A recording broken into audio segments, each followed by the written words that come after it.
when I was younger, I found a fetish porn site called don'twakethem.com. This was around 2010, 2011-ish when I was 13.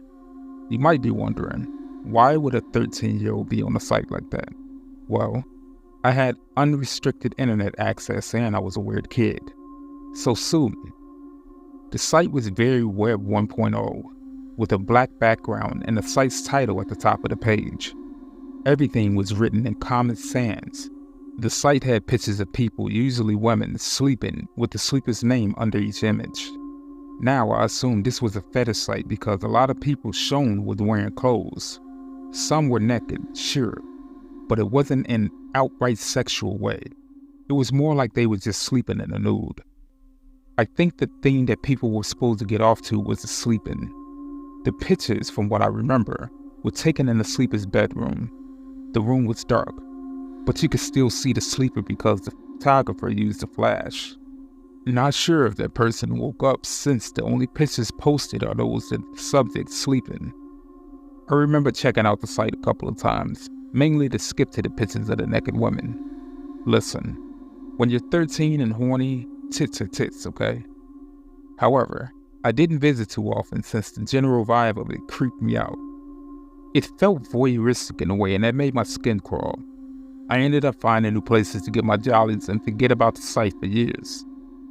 I eventually weaned myself off my pubescent porn addiction, though not before getting a monster of a virus on the family computer, and instead focusing on trying to get a girlfriend and, possibly, laid.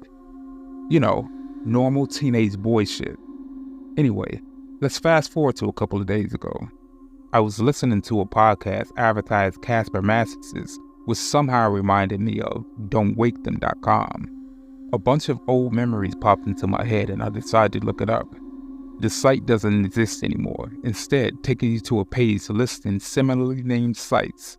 On a lurk, I decided to put the URL into the Wayback Machine and go back to 2011. The familiar background and Comic Sans text popped up, along with a ton of images of people sleeping. It was just as weird as I remembered. However, I noticed something this time that I hadn't over a decade ago. All of the bedrooms looked different. Now, that might not sound like much, but for a site that appeared to specialize in very low-budget fetish porn, that means a lot. These productions tend to just reuse the same sets, which are usually just in someone's apartment. Here, though, every bedroom looked different. The walls were painted a different color depending on the image. Some bedrooms had windows, while some didn't, and none of the bedrooms had their furniture arranged in the same way. Maybe it was a bunch of people doing this independently in the same style? They'd take the picture and send it here. That seemed like the most logical, and least creepy, explanation. Morbidly fascinated by the site, I kept scrolling through it. There were dozens upon dozens of images of people sleeping, all taken in this weirdly voyeuristic way. I also noticed that there seems to be images of teens and children sleeping too. They were clothed, but it still felt icky as hell. As I was scrolling, I came across a picture of a kid who had the same Spider-Man bedsheets that I had as a kid. Actually, that kid had the same posters in the room that I did, and the same bionicle figure on his nightstand that I did. With growing dread, I looked at the name under the image. It was mine. Okay, what the actual hell? How did the site have this picture of me? It didn't look like a picture my family took. It was the same style as every other image on the site, with the same camera flash. I looked for some sort of email or contact on the site, but I found nothing. I went ahead a bit on the Wayback Machine, hoping that maybe the site would list it later on. The site only lasted until 2014, where it kept updating with new images. Its last image was a woman by the name of Riley Ashcroft, but there was no contact information. Going back before 2011 didn't turn up anything either. I tried Googling the site to see if anyone had talked about it, and found basically nothing. It's like no one else knew about the site. I wasn't sure what else to do or where to even discuss something like this. I decided trying to put this weird site out of my head and hoped that I'd make sense of it in the morning. The next morning, after a pretty light sleep, I checked the site on the Wayback Machine again. However, the site was no longer achieved there. According to the Wayback Machine, someone had requested the site to be removed. What the hell? Was the site taken down because I looked at it? How the hell would someone even know that? Unless, maybe I didn't see the site. Maybe I imagined it and mixed it up with a dream. Not sure that I'd do that, but at the moment it seemed like the best explanation. I mean, it's not like there was any proof that any of this existed outside of my head, right? I went about my day, trying and failing to put this entire thing out of my head. I put on some headphones and listened to a podcast to help myself sleep. I had nightmares of camera flashes. That brings me to this morning. I saw that I had an entire email from someone going by Sleepyhead. Just that name alone made my stomach drop. Taking a deep breath, I opened up the email. The only thing the email contained was a picture of me, taken while I was asleep, with that same signature camera flash. What really freaked me out was that, in the picture, I was wearing those same headphones I wore last night. Hi, my name is Sarah, and I'm a 22-year-old young and adventurous girl who decided to explore the world of online friendships since dating online was very common nowadays. This happened to me 4 years ago, but it still haunts me even in my dreams. I couldn't forget his face, and I feel like he's always around me, watching me. Although I already shared this story with a couple of my friends, my doctor told me to overshare it as many times as I can so that way it can help me lessen the trauma and eventually fade away. It was an ordinary Monday afternoon. I was over at my friend's house for the weekend since my parents were out of town for business matters. I felt bored at the time, so I grabbed my laptop, played my games, watched random videos while talking to my friend Emmy online. Then I saw this advertisement about dating online, like freaking 20 times. This was very random, as I didn't see this yesterday or earlier today.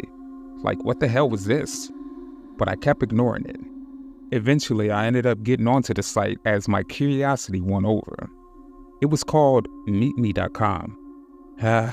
Screw it. I'll let my intrusive thoughts take over and check it out. I put all of my information in and put a cute picture up as my profile picture. In just under 10 minutes, I received a message saying, "Hey, how are you? I like your profile. You're pretty ASF. By the way, I'm Steven." Okay. Steven seemed pretty smooth. And so I replied, and we had initial conversations that went pleasant, seeing that most of the messages I received were from men being disgusting pigs. We shared our interests, we talked about our future, we had laughter, just all in a short time. It was already nighttime. It was around 8 p.m. and he asked me if we wanted to meet up to go get some coffee near my house. But the weird thing is, how did he know I was living near a coffee shop? I know. I should have caught it the first time around, but we were having a good time, so I didn't really think of it. But anyways, at the time, I thought it sounded interesting and I thought maybe my friend Emmy was trying to prank me, but he ended up being a real person, so I ended up going along with it anyway. So I ended up meeting him at the coffee shop near my house. He was wearing baggy pants, a black hoodie with a cap. He had plenty of scars on his face, which made me uncomfortable looking at him, but he seemed nice, so maybe I judged him, but he still wasn't my type. The date went fine. I ended up going home, and I ended up telling Emmy about him, but she didn't really feel comfortable about the situation, as she said it's alarming, and there's a lot of red flags about him, which freaked me out. A couple of days go by, and Steven began pressuring me to meet him again. I totally declined the invitation for the second meeting. However, Steven's demeanor took a frightening turn. He started relentlessly pursuing me, leaving ominous messages that sent shivers down my spine.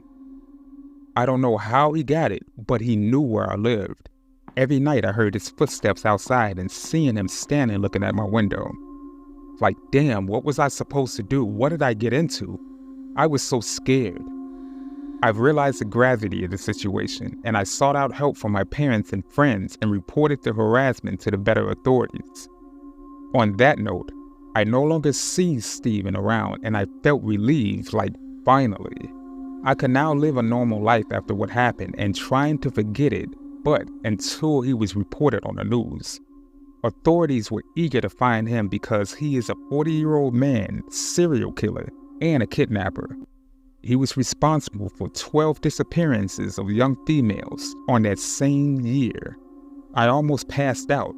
Maybe I could have been the one that was missing too. About a few weeks later, I get a call from a detective in which he told me how he was able to get my information, and it was from the dark web. That was a horrifying experience, and I became adamant about safeguarding my online presence, learning to block and report any suspicious activity.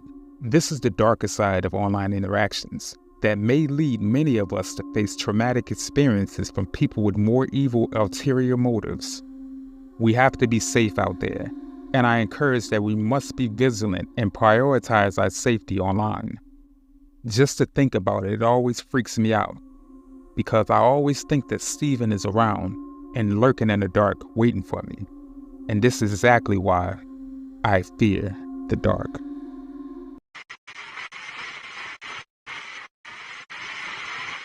Hello Reddit. I've been on here for a few months now, and I think it's time for me to share this file that's been eating away at my soul. I have a 16-year-old son, so reading this report was horrific to say the least. I'm a 42-year-old male. I'm a 10-year veteran as a detective cold case investigator in the state of Indiana. I can't disclose any more information than that, and I have to keep my anonymity for safety purposes. I am currently working on a cold case of a 17-year-old boy by the name of Nathan that was brutally murdered back in the Valparaiso area back in 2017. All names will be changed for the story, again, as a safety precaution. I've gotten nightmares about this particular case, and I felt like if I shared this, then maybe it'd ease my mind a bit. So here we go. So back in 2016, a boy by the name of Nathan, 5'6", weighing at 155, dark brown hair and hazel green eyes, in which they have said he was kind-hearted, a high school jock, a heartthrob, and stood up for what was right. He became curious about the inner working of the dark web. He began surfing to various sites and Onion Wiki links to see what the dark side of the web had to offer. He was almost addicted, in which pushed him to explore more and more, according to what he had told a few of his close friends, Matthias and Tyler, had reported. But it seems the unfortunate thing is that he was about to stumble upon something that would change his life forever. As Nathan delved deeper into the murky depths of the web, he stumbled upon a site called Dante's Playhouse. It was allegedly a red room that people went to witness individuals getting killed, raped, and tortured on live stream. The currency used was through Bitcoin purchases, and special requests were granted to the highest bidder. Luckily, the site had been removed, with several admins from the site being apprehended, but one managed to slither through the cracks. The one who was to be the ringleader of it all, who single-handedly performed the most perverse and sadistic acts to their victims in unimaginable ways. Moreover, Nate's curiosity got the better of him. What he saw haunted him for the rest of his days. One of his close friends, Matthias, mentioned during an interview that he was always on edge and looking over his shoulders. The report said that he witnessed a woman being torn apart, piece by piece, with battery-operated hand drills and circular saws. The woman screamed in pain as each section of her body was dissected. The torture lasted for a long 5 agonizing minutes. He described it as one of the most gut-wrenching things that he's ever seen in his life. Even though it was horrifying to watch, for some reason, he couldn't seem to look away, even with the amount of gore that was displayed during the live stream. After the end of the stream, a private message popped up from the site's owner's admin, who goes by the name Cenobite. The only information that we've collected about the suspect is that the individual appears to be male of European descent, standing at 6'2", possibly with light blonde hair, and weighing between 260 to 287 pounds. The messages that were sent from the admin were flirtatious and unsettling, he said. One of the messages that chilled him to his core was when the admin told him that he wanted to taste his flesh. Reports say that Nathan's computer froze, in which he came to the realization that the Cenobite was taking over the system remotely somehow. He tore his power source from the PC, praying that he didn't get his information. Now, from my research, it was evident that things went downhill from this point of the case file. Days turned into nights, and the terror didn't stop. Nathan was bombarded with unknown calls, texts, and relentless knocks on his window. He told his friends he felt like a trapped animal, hunted by an unseen predator. Police reports were made after the authorities were called, but they couldn't find this Cenobite character. Months passed without any incident, but it was only temporary. He thought the nightmare was over until he received a terrifying text message which read, "I can't hold back from seeing you any longer. You are mine and I claim you as such. Open the door. I'm here to taste your sweet flesh.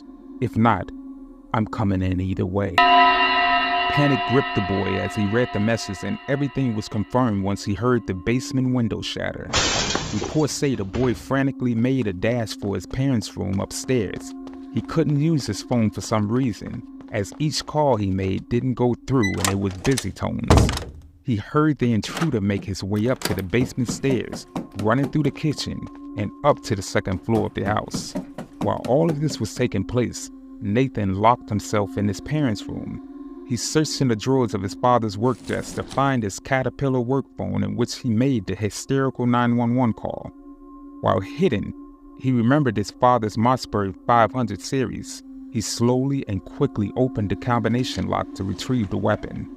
As the man broke into the room, the man can be heard walking around as if he were looking for the boy. He finally walked to the closet, swinging the door open. Nathan pointed the weapon at the assailant, pulling the trigger, and blew off the man's left leg from the kneecap down. The man's blood-curdling screams echoed throughout the house as he ran outside to safety. Relief washed over him as he said as soon as he heard the sirens approaching. The police arrived, and he thought it was all over. However, a year later, a month after his 17th birthday, he sat at his PC and was playing a popular game while on a Skype call with his friends Matthias and Tyler. One of them happened to see the closet doorknob slowly turn, revealing a masked man, or what we all assumed the suspect was. The real Cenobite in question, whom was a female this whole entire time. No one saw this coming, not even that poor boy. They were screaming at Nathan to get his attention, but Nathan was too immersed into the game, blowing off his friends' demands, thinking that they were trying to trick him to end his winning streak. Nathan's friends reported that the intruder placed her hand on his shoulder and said, "Your flesh is now mine, my sweet boy." They said Nathan looked up at the woman and screamed in primal fear, and seconds later the server as well as the video call disconnected. They tried calling Nathan, but to no avail. They soon called the authorities, and the officials that were on the scene were to witness the awful display of what was left of Nathan's remains. The assailant who attacked Nathan the year prior was just a pawn. Investigators concluded that the man named Christopher was a drug addict and was paid to kidnap and transport Nathan to Cenobite personally for the sum of $6,000 alive and unharmed. The crime scene photos were the most disturbing things I've ever seen in my line of work. The boy was torn to pieces. His head was removed and couldn't be found. There was blood splattered everywhere. It looked as if the boy swallowed a stick of dynamite. There were other things that I can't even muster the courage to describe, and this is coming from a seasoned detective. The suspect was never found, which means she is still out there, doing God knows what with fresh new victims of her picking. I hope to get a lead because she has to be brought to justice before it's too late. The only reason why this terrifies me so much is because my son recently came to me and said he's been getting unknown calls and text messages as well.